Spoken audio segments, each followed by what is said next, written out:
Hello everyone, तो स्वागत है आप लोगों का हमारे यूट्यूब चैनल व्हाइट कोट ज्योति में। तो आज हम देखेंगे स्नेक बाइट के बारे में। सर्पदंश मतलब कि जब सांप काटता है तो उसमें हमें क्या क्या करना चाहिए, उसकी मेडिकल इमरजेंसी और मतलब कि क्या करना चाहिए क्या नहीं करना चाहिए और उसमें कौन सी दवाई लेनी चाहिए, ये सब हम देखेंगे। ठीक है, तो इसमें इंट्रोडक्शन इंग्लिश में दिया गया, हम लोग हिंदी में देखेंगे। तो इसमें है कि सांप का काटना एक अत्यंत महत्वपूर्ण मेडिकल इमरजेंसी है जो मानव शरीर में सांप के दांतों के घाव या उसके शरीर से निकलने वाले जहर के प्रवेश के कारण होता है। क्लिनिकल दृष्टिकोण से सभी सांपों के काटने से शरीर में जहर नहीं फैलता। भारत में पाई जाने वाली लगभग 300 सांपों की प्रजातियों में से केवल 60 प्रजातियां हैं जहरीली।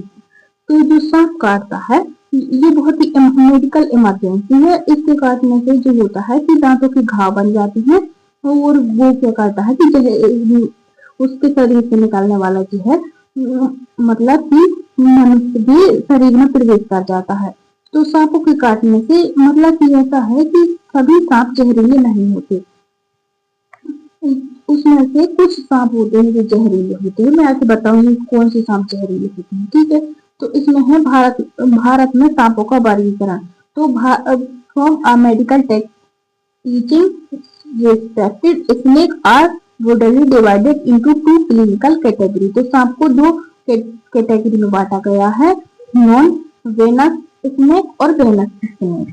तो नॉन वेनस स्नेक में वो होते हैं बिना जहर वाले सांप। तो इसके एग्जाम्पल है रेड स्नेक मतलब कि घोड़ा, पछाड़, धामन, इंडियन रोक पैथोन मतलब कि अजगर, और ये जो होता है जो चिकरेट केलबैग मतलब कि पानी का सांप, जो ये होते हैं कि बिना जहर वाले होते हैं। तो ये क्या करते हैं क्लिनिकली रिकॉर्ड कि they cause local puncture burn and psychological panic but do not inject systemic toxin. तो ये जो सांप होते हैं ये हमें घाव देते हैं मतलब कि पंचर करते हैं हमारे स्किन को, मतलब काटते हैं और हमारे साइकोलॉजिकल पैनिक देती है मतलब कि ऐसा कि हमें डर लगने लगता है कि हमें सांप ने काटा है, वो मतलब कि सोचने लगते हैं, घबराहट होने लगती है कि कहीं जहर ना फैल जाए ये सब। बाकी ये जो होते हैं but do not eject systemic toxin, तो ये जहर नहीं फैलाते हैं जो बिना जहर वाले सांप होते हैं। ठीक है, फिर है वेनस स्नेक जहरीले सांप, टू वीक फोर। तो ये Indian medical current focuses heavily on the big four species responsible for the highest number of इन्वेनोमेशन फैटेलिटीज।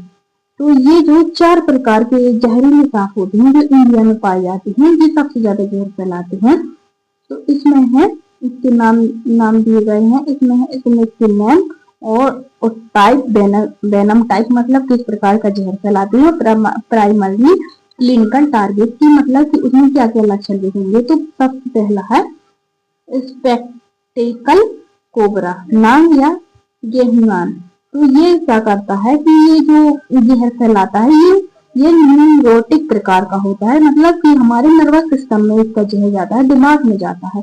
तो ये नर्वस सिस्टम और न्यूरोमस्कुलर जंक्शन, तो ये इसमें नर्वस सिस्टम और न्यूरोमस्कुलर जंक्शन को टारगेट करता है। ठीक है, फिर है कॉमन कैरत मतलब कि जिसे कैरत बोलते हैं, ये भी न्यूरोटिक वेनम मतलब कि न्यूरोटिक जहर फैलाता है और इसमें जो प्राइमरी टारगेट होता है वो है पेरिफेरल नर्वस सिस्टम, सर्वेंट नॉक्टुरेंट वाइट। तो इसमें पेरिफेरल नर्वस सिस्टम में ये भी इफेक्ट करता है। फिर है रूलेट वाइपर मतलब कि दबोइया या कोरी वाला। तो ये जो होता है ये जो अपना जहर छोड़ता है ये हेमाटोटॉक्सिक या वैसोटॉक्सिक होता है, जो हमारे ब्लड वेसल्स में अपना जहर छोड़ता है। तो उसमें क्या होता है कि blood coagulation, cascade and renal system. तो इसमें वो होता है कि वो हमारे ब्लड को कोगुलेट करने मतलब कि ब्लड कोगुलेशन को नहीं होने देता है, जो हमारे ब्लड को वो कर इफेक्ट करता है। फिर है तो स्कारलेट वाइपर मतलब फुस्सा। तो ये जो होता है ये हेमाटॉक्सिक होता है। हेमाटॉक्सिक मतलब कि blood cell and tissue necrosis करता है। तो ये जो होता है ये ब्लड सेल को और टिश्यू को नेक्रोस कर देता है। ठीक है, तो फिर हम इसकी पैथोफिजियोलॉजी देखेंगे। पैथोफिजियोलॉजी ऑफ स्नेक वेनम, यह की कार्य प्रणाली और प्रकार। तो इसमें है न्यूरोटिक वेनम, तंत्र को प्रभावित करने वाला जो है। तो इसमें है इसमें इसमें ये है कि ये जो है न्यूरोमस्कुलर जंक्शन पर नर्व इम्पल्स तंत्र का संकेतों के संचरण को रोकता है, जिससे मांसपेशियों में क्रमिक पक्षाघात होने लगता है। इसके कारण श्वसन तंत्र काम करना बंद कर देता है। तो इसमें यही है कि ये जो होता है न्यूरोटिक वेनम, ये हमारे तंत्र को प्रभावित करता है, जिससे क्या होता है कि रेस्पिरेशन सिस्टम बंद हो जाता है और हमारे जो मांसपेशियों में होता है वो पैरालाइसिस होने लगता है। ठीक है, फिर है हेमोटॉक्सिक या हेमेटोटॉक्सिक वेनम, तो रक्त संचार को प्रभावित करने वाला जहर। तो इसमें क्या होता है कि ये क्या करता है कि यह जहर रेड ब्लड सेल को नष्ट करता है, खून के थक्के जमने की क्षमता को पूरी तरह से खत्म कर देता है।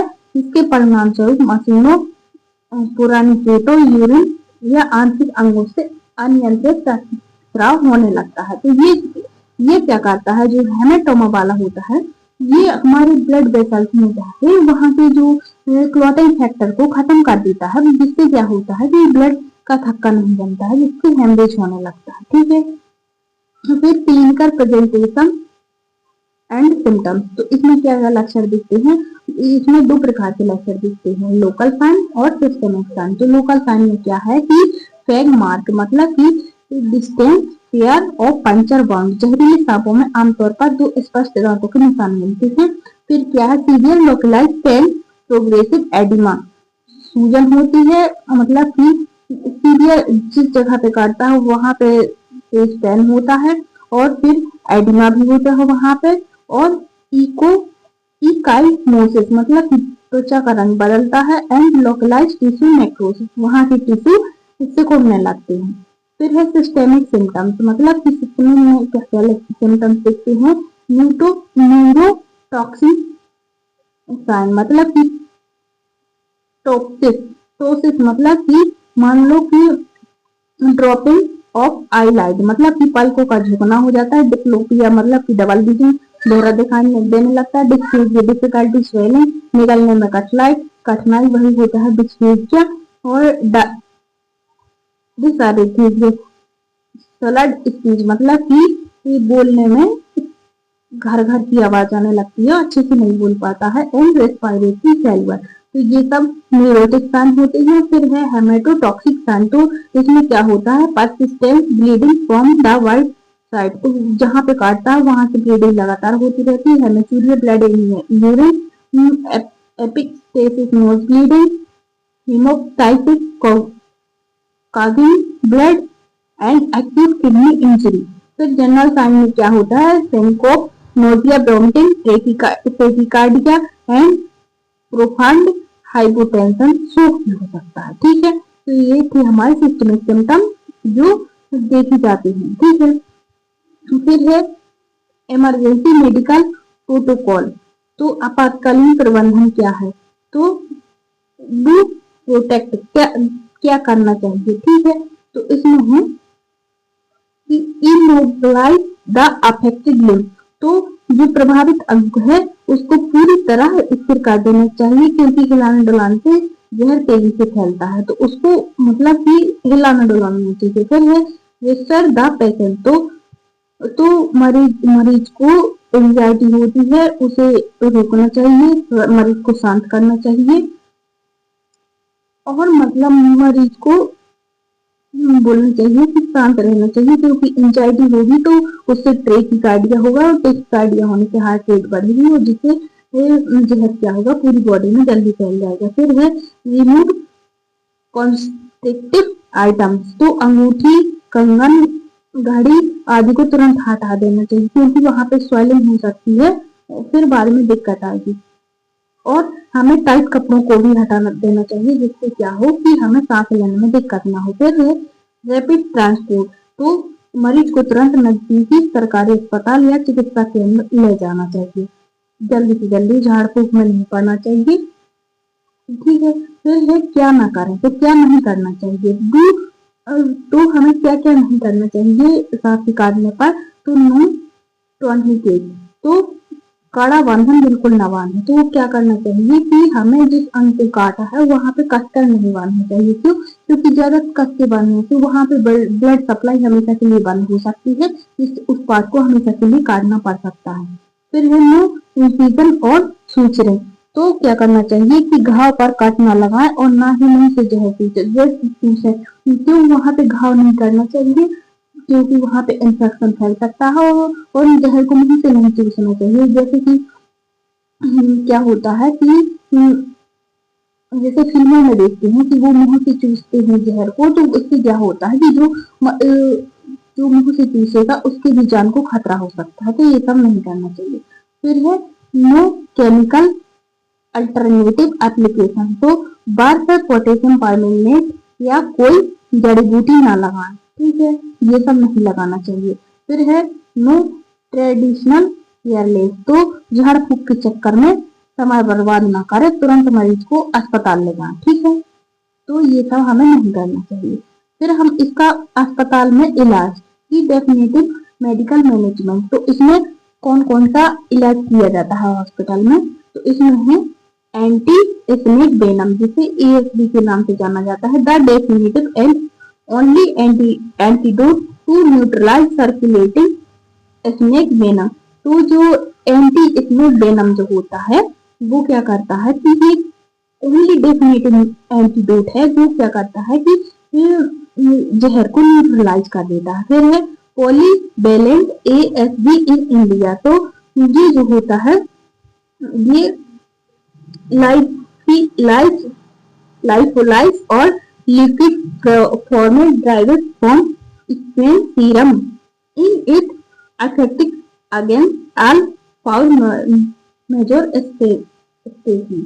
तो ये क्या करता है कि जो 4 प्रकार के खतरनाक जहरीले सांप होते हैं उनके प्रति दिया जाता है, जैसे कोबरा हो गया, कैरट हो गया, रसलेस वाइपर हो गया और स्लो स्काल वाइपर हो गया। तो ये जो खतरनाक जहरीले सांप होता है उनमें दिया जाता है, तो ये उनको न्यूट्रलाइज कर देता है। डोजेज एंड एडमिनिस्ट्रेशन, तो एडमिनिस्टर इंट्रावेनसली आईवी ईदर ला स्लो इन्फ्यूजन और direct slow inject with a clinical grading of envenomation. तो जैसे जहर कम ज्यादा होगा उसी के अनुसार डोज देगी मरीज को, ठीक है। फिर सपोर्टिव केयर, तो सपोर्टिव केयर में मरीज का रेस्पिरेटरी पैरालिसिस होने से बचाएंगे, एट्रोपिन सल्फेट देंगे और मरीज को वेंटिलेशन देंगे, ऑक्सीजन सप्लाई देंगे ताकि अच्छे से मरीज सांस ले सके।